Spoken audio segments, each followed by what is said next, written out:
लेकिन सम्मान्य अध्यक्ष महोदय, मैं देश की जनता को और महाराष्ट्र की जनता को धन्यवाद देना चाहूँगी कि जिन्होंने इनका सपना संपुष्टित किया और 240 जो है इनको सीटें दी। लेकिन झटका जो इनको लगा सम्मान्य अध्यक्ष महोदय, 240 सीट के बदले इनको 440 वोट का झटका लगा। इतना भी गुमान ना कर अपनी जीत पे बेखबर, इतना भी गुमान ना कर अपनी जीत पे बेखबर, शहर में तेरी जीत से ज़्यादा चर्चा मेरा है। अभी भाषण में महंगाई के का एक शब्द यहाँ पे उपस्थित नहीं किया है सम्मान्य अध्यक्ष महोदय, जिक्र ही नहीं है इस पूरे भाषण में। अध्यक्ष महोदय, जब मैं संसद भवन में आई मुझे बहुत अच्छा लगा ये सब देख के, लेकिन मुझे और अच्छा लगता कि संसद भवन का उद्घाटन और भूमि पूजन दोनों महामहिम राष्ट्रपति के हाथों से होता तो मुझे बहुत अच्छा लगता कि एक महिला, एक आदिवासी महिला को उसका मान मिल जाता, एक दलित जो हमारे सम्मानीय राम कोविंद जी थे महामहिम राष्ट्रपति, उनको ये सम्मान मिल जाता। श्री राम जी का मंदिर हुआ लेकिन महामहिम राष्ट्रपति जी को बुलाया नहीं गया। मैं इसके लिए भी खेद व्यक्त करना चाहती हूँ सम्मानीय अध्यक्ष महोदय, इन चीज़ों के ऊपर ध्यान रखना चाहिए। महामहिम राष्ट्रपति जी का पद ये देश का सर्वोच्च पद है, उनको उनकी गरिमा और उनका सम्मान मिलना चाहिए। सम्मानीय अध्यक्ष महोदय। श्रीमती वर्षा गायकवाड।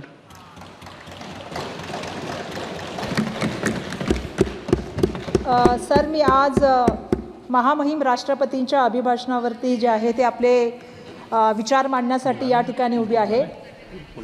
दिल्लीचे तख्त राखतो महाराष्ट्र माझा, छत्रपती शिवाजी महाराज, राजर्षी शाहू महाराज, क्रांतिज्योती सूर्य महात्मा फुले, क्रांतिज्योती सूर्य सावित्रीबाई फुले, भारतरत्न डॉक्टर बाबासाहेब आंबेडकर यांच्या पावन विचाराने चालणारा महाराष्ट्र आणि महाराष्ट्राच्या जनतेने दाखवून दिलं की सरकारी तिजोरीचा वापर हा स्वतःच्या फंडासाठी वापरला, सरकारी यंत्रणांचा वापर केला, सत्याची अंमलबजावणी केली, तरीसुद्धा गद्दारांना महाराष्ट्रामध्ये थारा मिळणार नाही आणि त्या ठिकाणी जो 400 पारचा नारा दिला होता ते स्वप्नभंग करण्याचं काम महाराष्ट्राने केलं। त्याबद्दल महाराष्ट्राच्या जनतेचं मी या ठिकाणी सन्माननीय अध्यक्ष महोदय खूप धन्यवाद व्यक्त करते।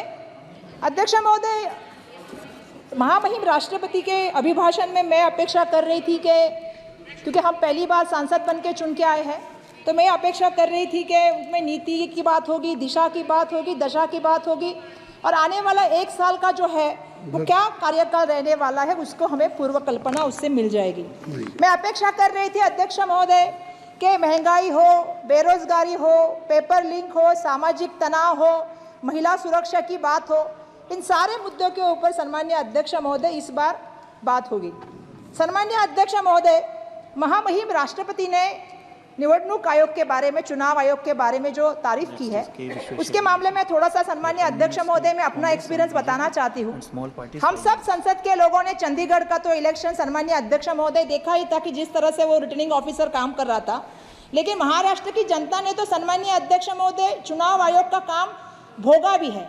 मैं इसलिए भोगा शब्द सम्मानीय अध्यक्ष महोदय कहना चाहती हूँ कि जिस तरह से हमारे यहाँ पे 2 पक्ष तोड़े गए, जिस तरह से दोनों पक्ष के चिन्ह बदले गए और उसके बाद जो इलेक्शन आया, सम्मानीय अध्यक्ष महोदय हमारी अपेक्षा थी कि चुनाव आयोग पारदर्शिता से और निष्पक्ष होकर इलेक्शन लड़ेगा। लेकिन दुर्भाग्यवश सम्मानीय अध्यक्ष महोदय मुझे कहना पड़ेगा कि मशीन पे एक जैसे चिन्ह होने नहीं चाहिए, ये क्राइटेरिया है। लेकिन हमने महाराष्ट्र में देखा कि जहाँ पे तुतारी थी वहाँ पे पिपानी थी, जहाँ पे मशाल थी वहाँ पे आग फेंकने वाली वो क्या कहते हैं चिमनी थी। तो इस तरह के काम जो है मशीन पे किए गए। सम्मानीय अध्यक्ष महोदय, एक कैंडिडेट के 3 नाम, 4 नाम, वर्षा गायकवाड़ के सामने 2 वर्षा गायकवाड़ आई। तो इस तरह से जो इलेक्शन लड़ा गया, मैं नहीं समझती सम्मानीय अध्यक्ष महोदय ये योगायोग था। ये पूरी तरह से सम्मानीय अध्यक्ष महोदय कहीं ना कहीं सोची हुई बात थी। सम्मानीय अध्यक्ष महोदय, 400 पार का नारा था और 400 पार के नारे के लिए ये सब चल रहा था क्या? ये भी कहीं ना कहीं हमारे जैसे नए सांसदों के मन में बात उठी। सम्मानीय अध्यक्ष महोदय, मैं आपसे पूछना चाहती हूँ कि 400 का नारा क्यों दिया गया? वो इसलिए दिया गया, जैसे आपको पता है कि पिछले बार हमने देखा कि सांसद में 150 सांसद को सस्पेंड किया गया, फिर 3 कानून लाए गए, किसान का कानून लाया गया। तो 400 का पार का नारा किस लिए था? जो हमें समझ में आया वो इसलिए था कि उसमें संविधान बदलने की बात थी, उसमें आरक्षण रद्द करने की बात थी और उसमें डॉक्टर बाबा साहेब अम्बेडकर के विचारों को कुचलने की बात चल रही थी। और सम्मानीय अध्यक्ष महोदय, ये हम नहीं कह रहे, ये कहीं ना कहीं उन्हीं के सांसद के द्वारा आई हुई बात है जो मैं यहाँ से रखना चाहती हूँ, बिल्कुल हाँ यहाँ से रखना चाहती हूँ। लेकिन सम्मान्य अध्यक्ष महोदय, मैं देश की जनता को और महाराष्ट्र की जनता को धन्यवाद देना चाहूँगी कि जिन्होंने इनका सपना संपुष्टित किया और 240 जो है इनको सीटें दी। लेकिन झटका जो इनको लगा सम्मान्य अध्यक्ष महोदय, 240 सीट के बदले इनको 440 वोट का झटका लगा। और इनको अपेक्षा नहीं थी कि जनता हमें इतना बड़ा झटका देगी। लेकिन मैं थोड़ी देर पहले हमारे एक भाई बात कर रहे थे, हमारे सांसद, और हमें पूछ रहे थे कि आप लोग इतने खुश क्यों हैं। सुनिए भाई साहब, अभी डिस्टर्ब मत कीजिए। हमारे सांसद पूछ रहे थे संदीप पात्रा जी कि आप खुश क्यों हैं। हम इसलिए खुश हैं कि मैं एक शेर पढ़ना चाहती हूँ सम्मान्य अध्यक्ष महोदय। शेर यह है कि इतना भी गुमान ना कर अपनी जीत पे बेखबर, इतना भी गुमान ना कर अपनी जीत पे बेखबर, शहर में तेरी जीत से ज़्यादा चर्चा मेरा है। तो मैं ये कहना चाहती हूँ सम्मान्य अध्यक्ष महोदय कि हमारा चर्चा इसलिए है क्योंकि हम संविधान की बात कर रहे हैं, हम देश के लिए लोकशाही की बात कर रहे हैं, हम लोगों के हित की बात कर रहे हैं। सम्मान्य अध्यक्ष महोदय, मैं आपसे कहना चाहती हूँ महंगाई के ऊपर, हम मोदी जी का नाम सुनते तो म से महंगाई आनी चाहिए, और जब महंगाई की बात आती है तो आपको पता है कि बढ़ती महंगाई महिलाओं के लिए और हमारे देश के लिए आज सबसे बड़ी समस्या बन गई। सम्मान्य अध्यक्ष महोदय, कितने अफसोस की बात है सम्मान्य अध्यक्ष महोदय, यहाँ हम सब महिलाएं बैठी हैं और इस अभिभाषण में महंगाई का एक शब्द यहाँ पे उपस्थित नहीं किया है। सम्मान्य अध्यक्ष महोदय, जिक्र ही नहीं है इस पूरे भाषण में। आज कमर तोड़ महंगाई के आज गरीब है, मध्यम वर्गीय परिवार है जिनका जीना मुश्किल हो गया। सम्मान्य अध्यक्ष महोदय, दाल, आपको मालूम है टमाटर, आटा और प्याज, दूध, आज सब की चीज़ें जो है तो दाम बढ़ गए हैं। उस पर जीएसटी भी कुछ चीज़ों के ऊपर लगाने का काम केंद्र सरकार की तरफ से हो रहा है, चाहे वो दही हो, पनीर हो, दूध हो। सम्मान्य अध्यक्ष महोदय, आज परिवार की बचत जो है 50 वर्षों में सबसे निचले स्तर पे जो सम्मान्य अध्यक्ष महोदय गई है। क्यों गई है? आज परिवार में बचत नहीं हो पा रही सम्मान्य अध्यक्ष महोदय, ये दुर्भाग्य है सम्मान्य अध्यक्ष महोदय। 4 महीने से जो फूड इन्फ्लेशन का है वो 8.5 से रेट जो है वो अधिक हो गया है सम्मान्य अध्यक्ष महोदय। आज रोज दुगनी तिगनी जो है सम्मान्य अध्यक्ष महोदय, रात चौगनी जो है वो महंगाई बढ़ रही है। और सम्मान्य अध्यक्ष महोदय, इसका शब्द इस अभिभाषण में नहीं है, ये मुझे सबसे बुरा लगा है। सम्मान्य अध्यक्ष महोदय, जब हम लोग महाराष्ट्र की असेंबली में काम कर रहे थे या संसद में भी काम कर रहे हैं, जब मणिपुर की बात आती है तो हम महिलाएं हैं, हमें बहुत दुख होता है सम्मान्य अध्यक्ष महोदय। महिलाओं की नग्न ढिंड निकालना ये किसी भी देश के लिए, किसी भी संस्कृति के लिए और किसी भी स्टेट के लिए सम्मान्य अध्यक्ष महोदय बिल्कुल सही नहीं अध्यक्ष महोदय। लेकिन दुर्भाग्यवश इस संसद में उसका उल्लेख नहीं हुआ। सम्मान्य अध्यक्ष महोदय, देश के प्राइम मिनिस्टर वहाँ गए नहीं। पिछले 13 महीनों में सम्मान्य अध्यक्ष महोदय 221 लोगों की इसमें जान गई। सम्मान्य अध्यक्ष महोदय, 50,000 से ज़्यादा लोग बेघर हो गए। और इसके बावजूद सम्मान्य अध्यक्ष महोदय, मैं कहना चाहती हूँ कि इसके लिए कोई भी जो है इस पूरे भाषण में एक शब्द नहीं है। जो भाषण में शब्द है वो सिर्फ है जो आपको पता है उत्तर पूर्व राज्यों की सुरक्षा की बात की गई है। मेरा ये अपेक्षा था कि इसमें मणिपुर की महिलाओं के लिए, मणिपुर की जनता के लिए यहाँ से एक प्रबोधन जाएगा और उनको विश्वास दिलाया जाएगा कि उनके सुरक्षा के लिए आने वाले सालों में काम किया जाएगा। सम्मान्य अध्यक्ष महोदय, हम से महिला सुरक्षा की बात करते हैं। आज महिला सुरक्षा की बात हुई। आज सुबह ही मुझे बहुत अच्छा लगा जब हमारे सम्मानीय अध्यक्ष महोदय ने इंडिया की टीम जीती, उसके लिए एक प्रस्ताव रखा गया। हम महिलाएं हैं, हम अपेक्षा करते हैं हमारी खिलाड़ियां महिलाएं कैसे आती है आप जानते हो। जब सामाजिक जीवन में, राजनीति में, आर्थिक नीति में, सांस्कृतिक नीति में या खेल में जब हम आते हैं ना अध्यक्ष महोदय, बहुत संघर्ष करके वहाँ तक पहुँचते हैं महिलाएं। और जब हम अपनी यौवन की पीड़ा की बात जब लोगों के सामने कहते हैं, उसके लिए बहुत हिम्मत लगती है। मैं उन सभी लड़कियों से यहाँ से कहना चाहती हूँ कि हम संसद में उनकी आवाज़ बन के यहाँ से आपसे पूछना चाहते हैं, ब्रिजभूषण सिंह के साथ क्या हुआ? कुछ उसके साथ नहीं हुआ। मैं ये इसलिए भी कहना चाहती हूँ अध्यक्ष महोदय, क्योंकि संसद को पूरा देश देख रहा है और इस देश को हमसे अपेक्षा है, आपसे अपेक्षा है, आपकी चेयर से अपेक्षा है सम्मानीय अध्यक्ष महोदय। अध्यक्ष महोदय, जब मैं संसद भवन में आई मुझे बहुत अच्छा लगा ये सब देख के, लेकिन मुझे और अच्छा लगता कि संसद भवन का उद्घाटन और भूमि पूजन दोनों महामहिम राष्ट्रपति के हाथों से होता। तो मुझे बहुत अच्छा लगता कि एक महिला, एक आदिवासी महिला को उसका मान मिल जाता, एक दलित जो हमारे सम्मानीय राम कोविंद जी थे महामहिम राष्ट्रपति, उनको ये सम्मान मिल जाता। श्री राम जी का मंदिर हुआ लेकिन महामहिम राष्ट्रपति जी को बुलाया नहीं गया। मैं इसके लिए भी खेद व्यक्त करना चाहती हूँ सम्मानीय अध्यक्ष महोदय। इन चीज़ों के ऊपर ध्यान रखना चाहिए। महामहिम राष्ट्रपति जी का पद ये देश का सर्वोच्च पद है, उनको उनकी गरिमा और उनका सम्मान मिलना चाहिए। सम्मानीय अध्यक्ष महोदय, अध्यक्ष महोदय, मैं म से मुंबई की रेलवे के बारे में, जो हमारी रेल व्यवस्था है उसके बारे में और उसकी सुरक्षा के बारे में थोड़ा बात करना चाहती हूँ, जो आजकल राम भरोसे चल रही है।